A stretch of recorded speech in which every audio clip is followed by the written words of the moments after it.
할렐루야. 중충 목사와 함께하는 영성 산책 시간입니다.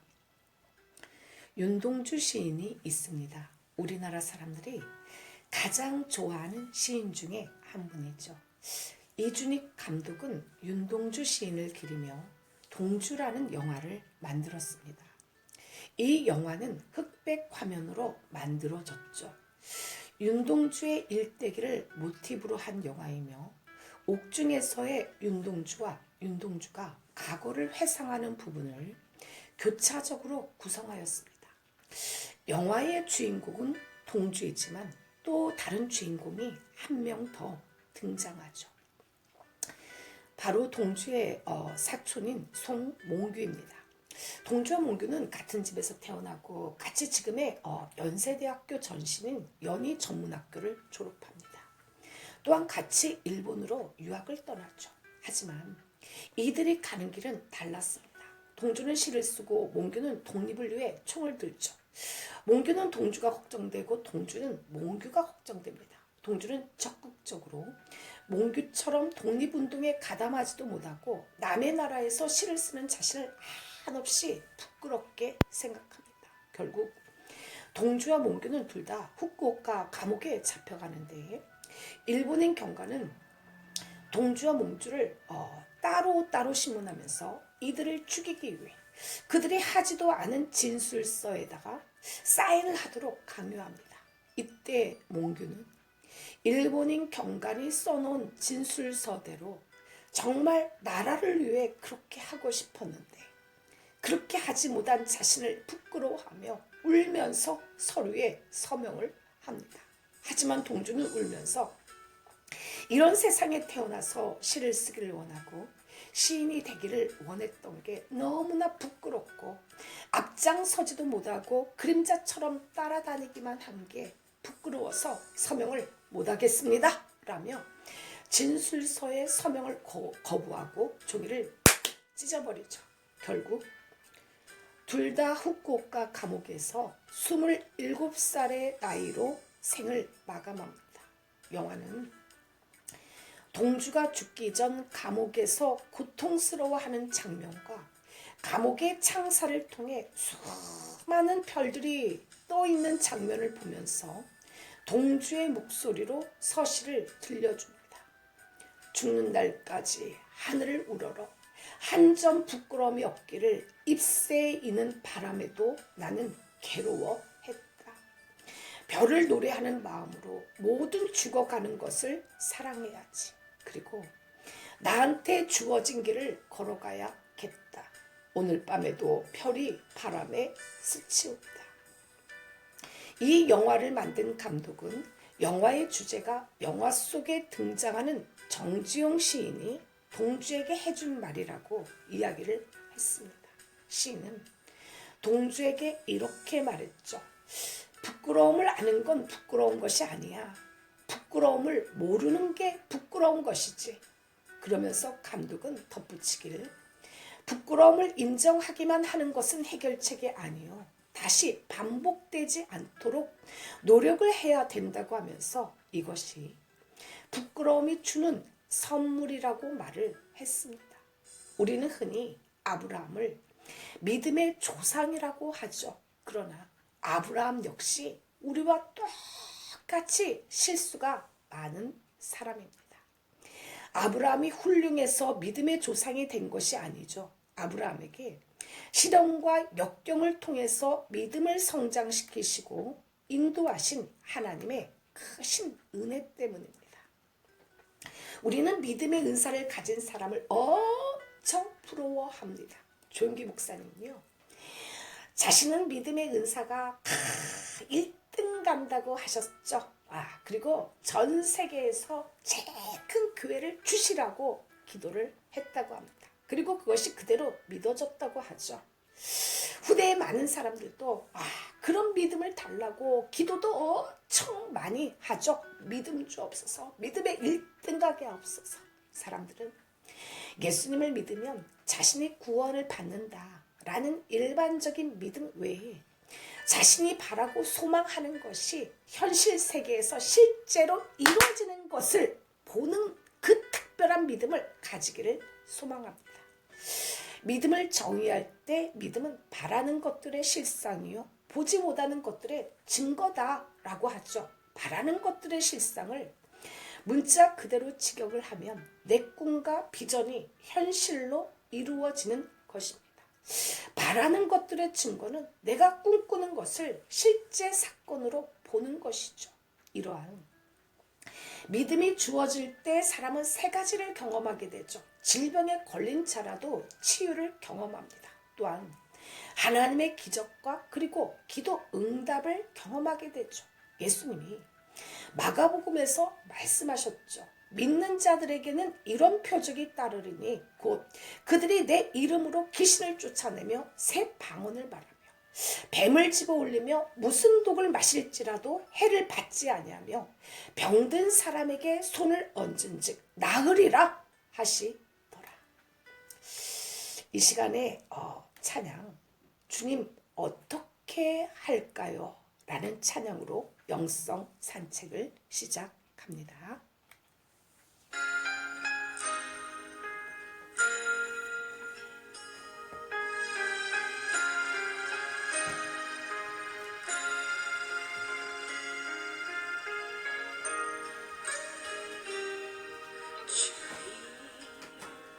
어떻게 할까요?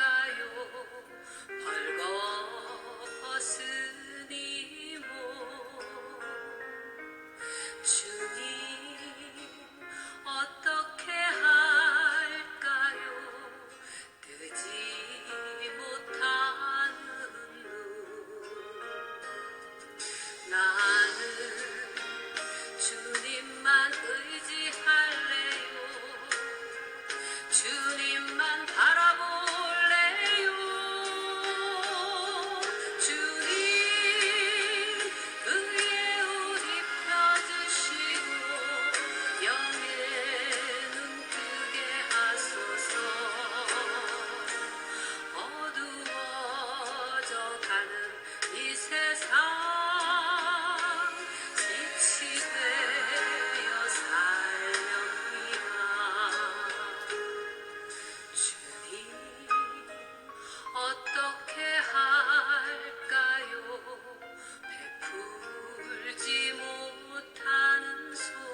오늘 성경을 읽어보면 아브라함에게 걸림돌은 두 가지가 있었죠.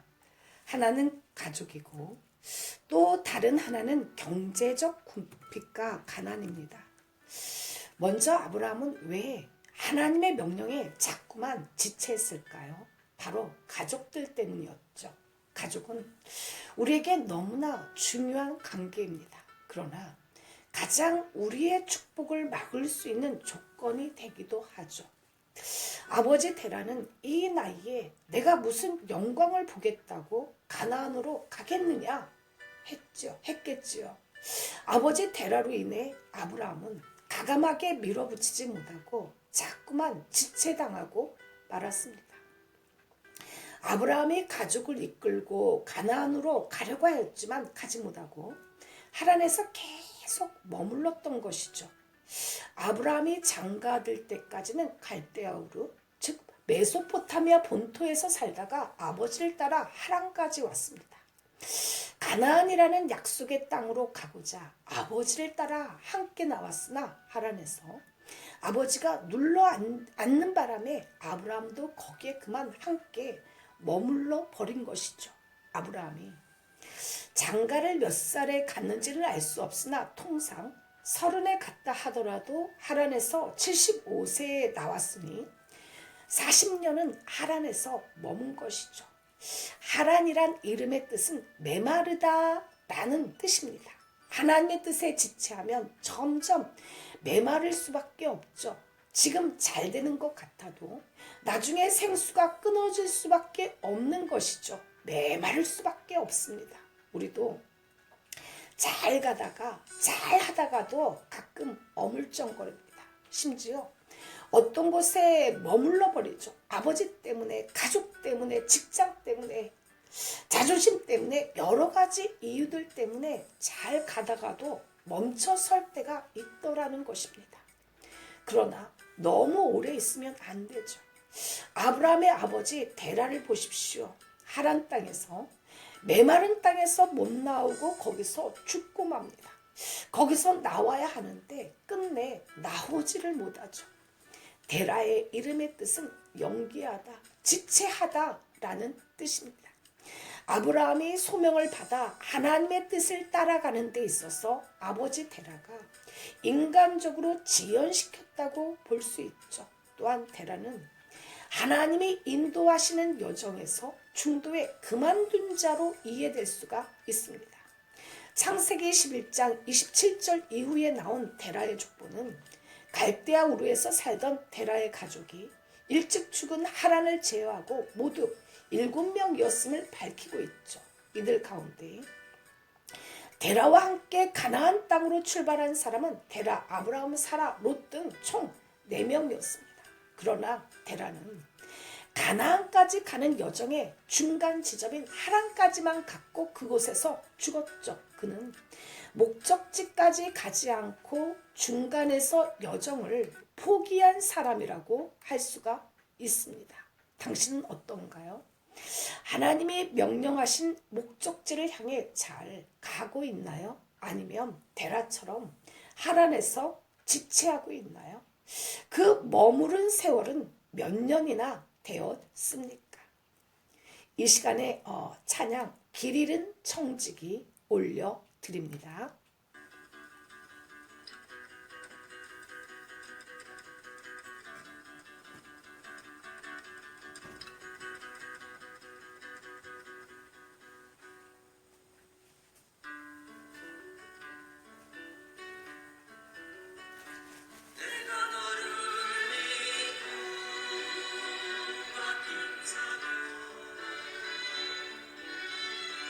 너를 왜 잊어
약속이 잊어버려 위로받기보다는 위로하고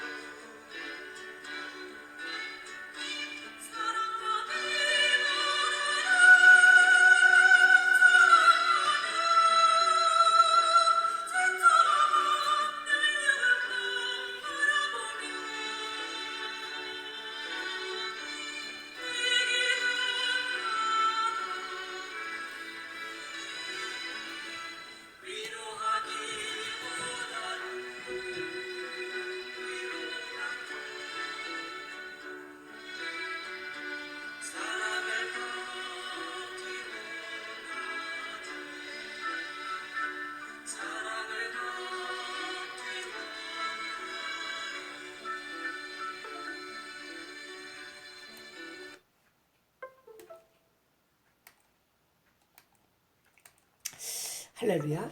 창세기 11장 31절 말씀 다 같이 읽습니다. 데라가 그 아들 아브라함과 하란의 아들인 그의 손자 롯과 그의 며느리 아브람의 아내 사레를 데리고 갈대아인의 우르를 떠나 가나안 땅으로 가고자 하더니 하란에 이르러 거기 거류하였으며, 거류라는 말은 잠깐 머물려고 했다는 것이죠. 목적지인 가나안을 향하여 갈 때 피곤하니까 힘드니까 잠깐 머물려고 했다는 것입니다. 그런데 사탄은 그를 그곳에 주저앉혀버리고 말았죠. 여기에 데라의 불행이 있었습니다. 머물러서는 안 되는 곳에서 떠나지 못하고 정착해 버렸습니다. 하루가 이틀이 되고 이틀이 3일이 되고 그렇게 한 달, 두 달, 1년, 2년, 10년 지나다 보니 데라는 그곳에서 죽게 되었죠.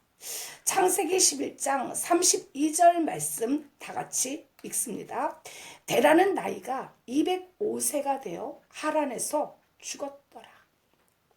중도에 포기한 사람으로서 데라는 이후에 더 이상 성경 어느 곳에서도 언급하지 않습니다.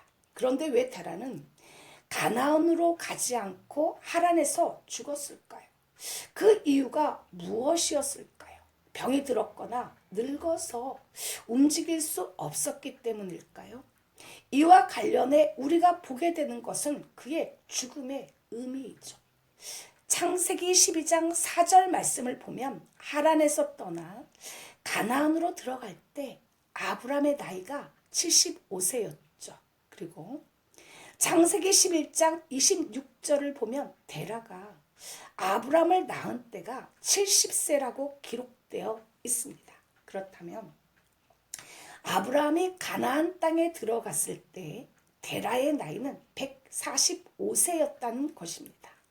창세기 11장 32절 말씀을 보면 데라는 205세에 하란에서 죽었다고 기록이 되어 있습니다. 이 말씀들을 근거로 생각을 해보면 아브라함은 아버지인 데라를 하란에 남겨두고 가나안 땅으로 떠나갔다는 이야기고, 데라는 아브라함이 가나안 땅으로 떠나간 뒤에 하란에서 60년을 더 생존했다는 것을 알 수가 있습니다. 어째서 데라는 아브라함과 함께 떠나지 아니하였으며, 또 어째서 아브라함은 아버지를 홀로 남겨두고 가나안 땅으로 떠나간 것일까요? 데라의 입장에 보더라도 만일 갈대아 우르를 떠날 때 그 열정이 그대로 있었더라면 그 뒤에라도 가나안을 향해 아브라함을 뒤쫓아 가야 했을 것입니다.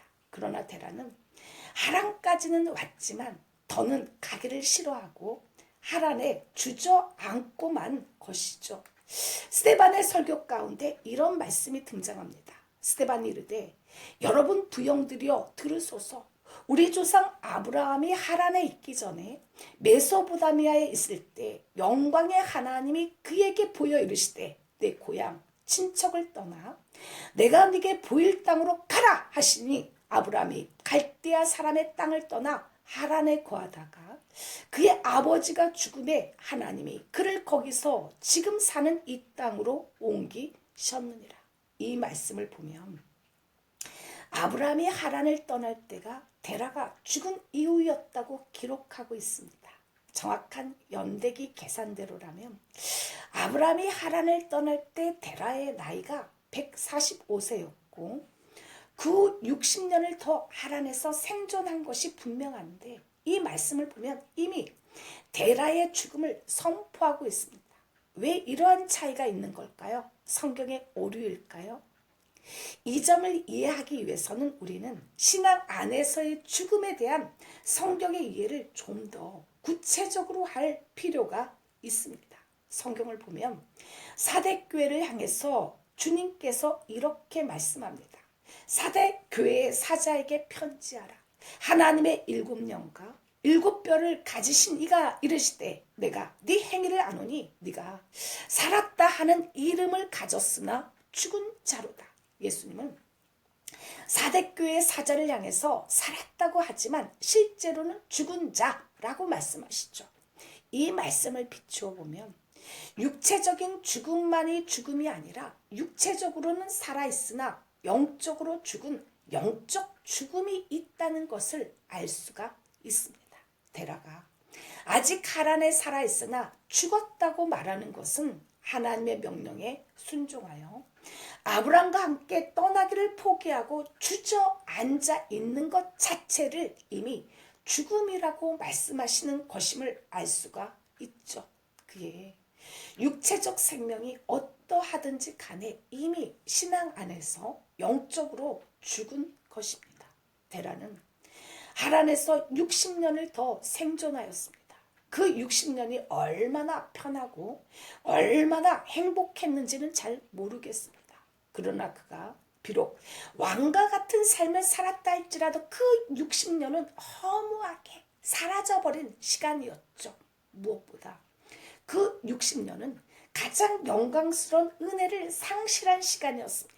아브람과 더불어 위대한 믿음의 사람으로 개척되고 기념될 수 있는 기회를 스스로 포기한 시간들이었죠. 삶과 죽음은 사명과 관계가 있습니다. 살아있다는 것은 아직 사명이 남아있다는 것이고 죽는다는 것은 이제 사명을 마쳤다는 것이죠. 모세는 호렙산 떨기나무에서 소명을 받고 요단강 동편에서 사명을 마치고 느보산에서 죽었습니다. 그의 나이 120세, 눈은 흐리지 않고 기력도 쎄하지 않았죠. 모세는 늙어서 죽은 것이 아니라 사명을 마쳤기에 하나님께 간 것입니다. 마치 십자가상에서 이제 다 이루었다 라고 말씀하신 예수님 같이 사도 바울은 3차 여행을 마치고 예루살렘으로 돌아가는 중 밀레도에서 예배소 장로들에게 고별 설교를 하죠. 바울은 예루살렘에서 기다리는 것이 환영과 환대가 아니라 결박과 환란이라는 것을 잘 알고 있습니다.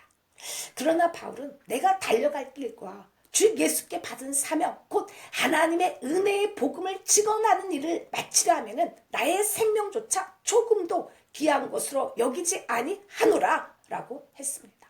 바울은 은혜의 복음을 증거하기 위해 생명도 불사하겠다고 했죠. 인생은 살아야 될 이유와 죽어야 될 이유가 동일해야 됩니다. 그렇지 않으면 죽음 앞에 섰을 때 비겁해지고 살았던 삶에 대해서 후회하게 되죠. 바울은 이렇게 고백합니다. 우리 중에 누구든지 자기를 위하여 사는 자가 없고 자기를 위하여 죽는 자도 없도다. 우리가 살아도 주를 위하여 살고 죽어도 주를 위하여 죽나니 그러므로 사나 죽으나 우리가 주의 것이로다.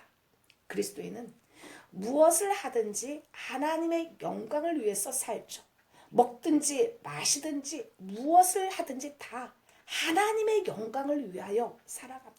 우리는 내가 원하는 것을 이루고 나의 뜻을 이루며 사는 것이 아니라 하나님께서 나를 통하여 이루시기를 원하시는 뜻을 이루려고 살아가죠. 부디 하나님의 뜻을 이루며 살아가시기를 축복합니다. 이 시간에 우리 이제 가야 할 그 길은 올려드립니다.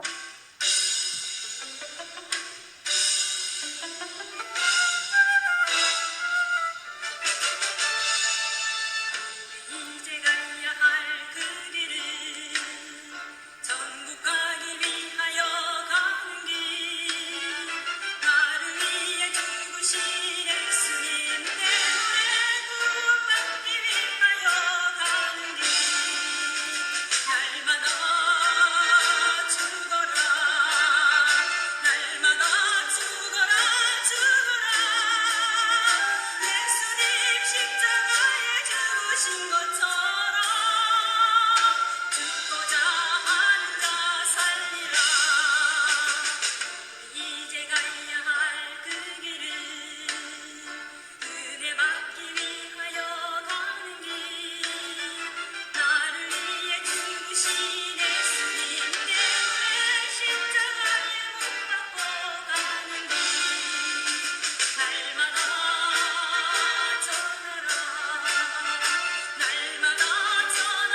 할렐루야.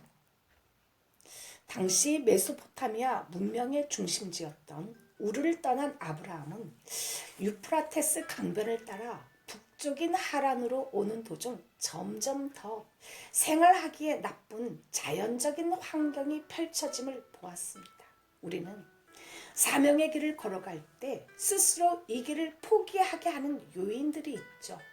사명의 길을 떠나올 때 미처 생각하지 못하였던 여러 가지 어려움들이 있습니다. 그 어려움이 어떤 어려움이었든지 그 신앙의 길을 끝까지 가지 못하고 스스로 포기하고 도중에 주저앉아 버렸을 때 그것은 그대로 영적인 사망으로 이어져 버립니다. 그러나 아브라함은 그 모든 것을 이겨내고 마침내 가나안으로 들어섰습니다. 다 같이 창세기 12장 5절 말씀 같이 읽습니다. 아브라함이 그 아내 사레와 조카 롯과 하란에서 모은 모든 소유와 얻은 사람들을 이끌고 가나안 땅으로 가려고 떠나서 마침내 가나안 땅에 들어갔더라. 할렐루야. 가나안에 도착하면 이제 복 받을 일만 남은 것 같지요. 이제는 고생 끝, 행복 시작. 평안할 것 같습니다. 아브라함은 도착하여 너무나 감사하여 단을 쌓고 하나님께 예배를 드렸습니다. 얼마나 아름답고 평온한 광경인가요.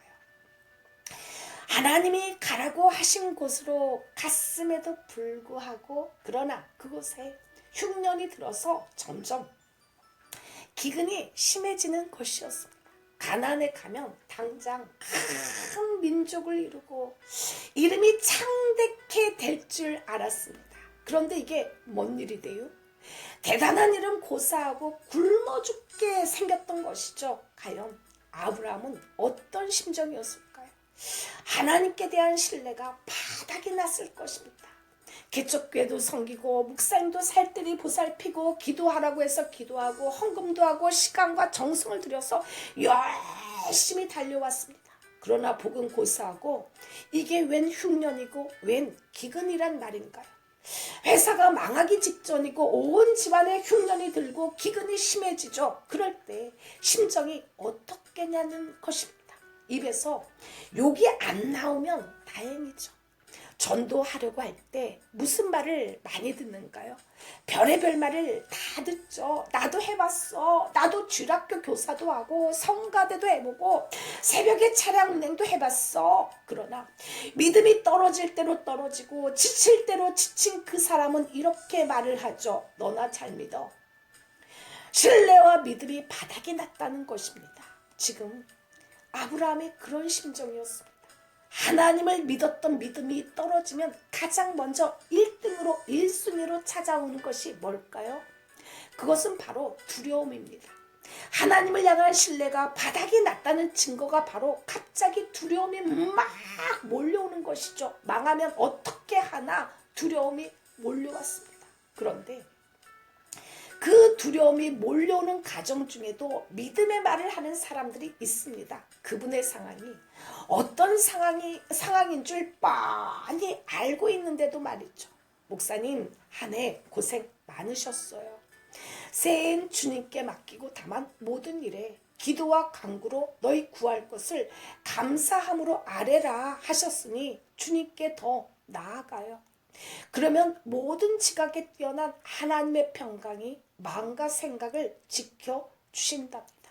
저는 어제 새해 신년 1월 1일에 이 톡을 읽으며 새벽 3시까지 이 원고를 썼습니다. 이분은 진짜 멋있는 하나님의 사람이다.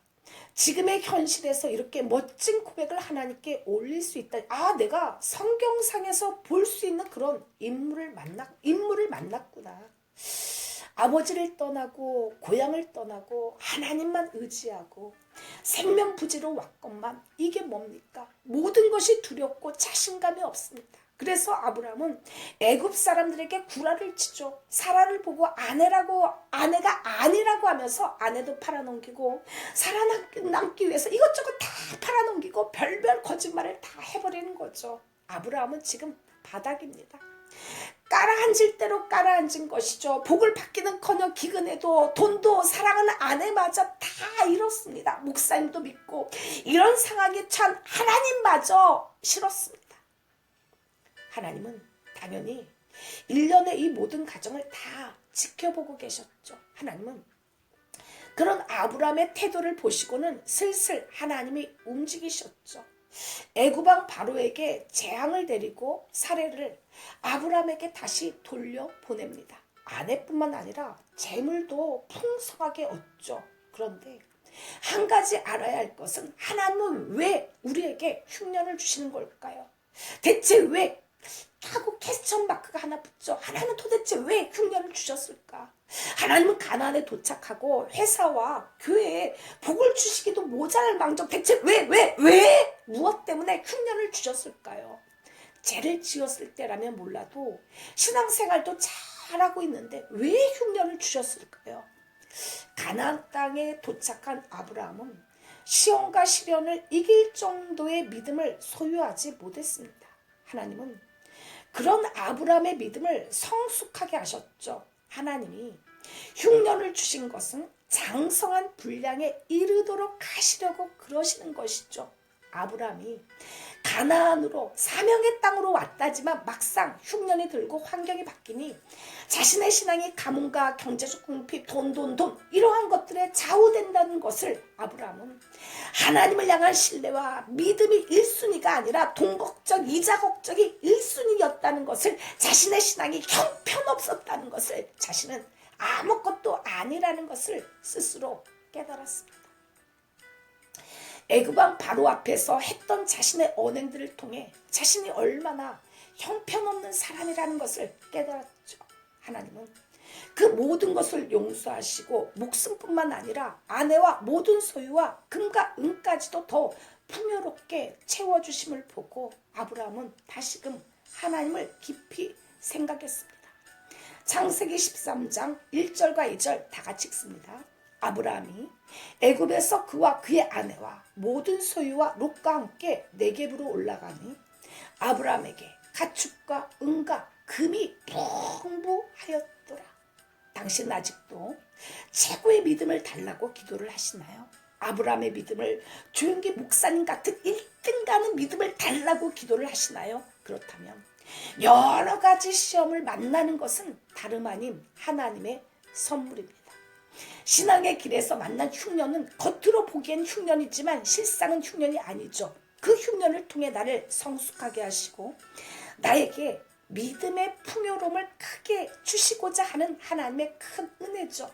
아브라함이 어느 정도의 믿음의 경지에 올랐는지 로마서 4장에 자세히 기록되어 있죠. 그가 믿은 바 하나님은 죽은 자를 살리시며 없는 것을 있는 것으로 부르시는 이시니라. 아브라함이 바랄 수 없는 중에 바라고 믿었으니 이는 내 후손이 이 같으리라 하신 말씀대로 많은 민족의 조상이 되게 하려 하심이라. 그가 100세나 되어 자기 몸이 죽은 것 같고 사라의 태가 죽은 것 같음을 알고도 믿음이 약하여지지 아니하고 믿음이 없어 하나님의 약속을 의심하지 않고 믿음으로 견고해져서 하나님께 영광을 돌리며 약속하신 그것을 또한 능히 이루실 줄을 확신하였으니 그러므로 그것이 그에게 의로 여겨졌느니라.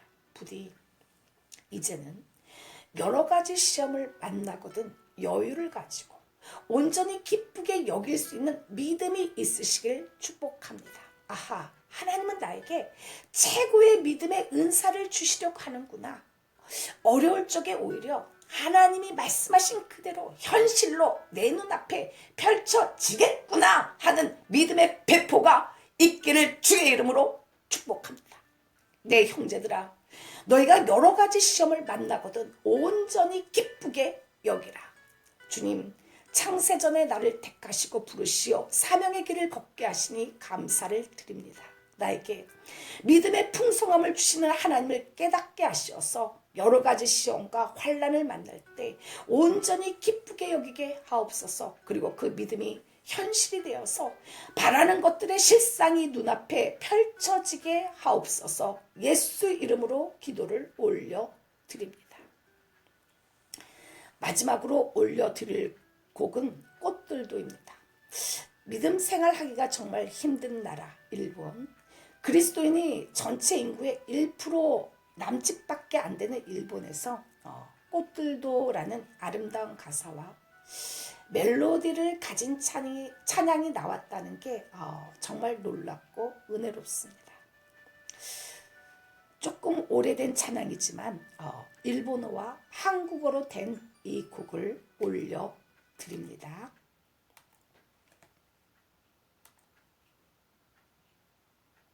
엄마 대신 동생들을